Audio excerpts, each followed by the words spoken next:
Baja California peninsula, bringing wind and rain to Mexico. And Hilary is on track to arrive in San Diego late Sunday or early Monday morning. City workers in Imperial Beach spent the day filling sandbags for residents. We've gone through storms before, and we always plan for the worst case scenario, hoping that that doesn't happen.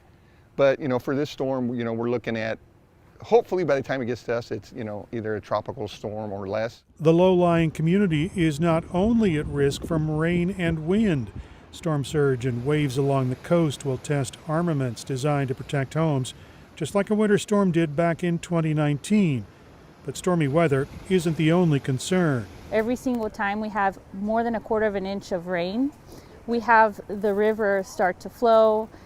All of the city of Tijuana's sewage infrastructure starts to collapse. And for us, it's just an additional source of harm to our community. Untreated sewage and storm runoff from the Mexican city is expected to overwhelm the systems designed to control contaminated flows on the United States side of the border.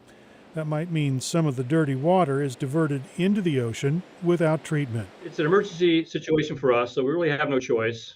We don't want to compromise the integrity of the plant. Later on, if we take this flow, it's going to cause a lot of damage.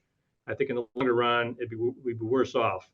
Homeowners have done what they can to protect their homes, but once the storm arrives, the ocean is going to be pushing waves over this sand berm. Those waves are going to sweep into the Tijuana estuary, and that estuary is going to be full of sewage. Eric Anderson, KPBS News. When we take a look at the headlines with Hilary, we're still tracking Hilary. It still is a tropical storm. It has made landfall across San Diego and is continuing to push towards the north. So it made landfall across San Diego County as a tropical storm. We're still looking at more rain in the forecast. We've dealt with the front end of that. So talking about a lot of moisture in the form of downpours. We had an isolated tornado that popped up. Radar started to show a little bit more of that signature, and that's with some rotation. That was near Alpine, and so that expired with the tornado warning around 4 p.m. But we were dealing with a lot of that heavy rainfall ahead of the storm system, also the gusty winds. Now it has moved through, and so now we're on the backside, but we're starting to see that storm system, rather large, pull a lot of that moisture out of the Pacific as well as the Gulf of California, and that's why we're not done yet, and especially in a lot of areas that already have saturated ground have been dealing with some flooding. So we're still holding on to flood concerns in our forecasts that take us through tonight. When we look at those wind speeds, about 18 miles per hour, and that is for downtown. You're also seeing 18 miles per hour in the teens for Boulevard as well as for Sill Hill and Borrego Springs.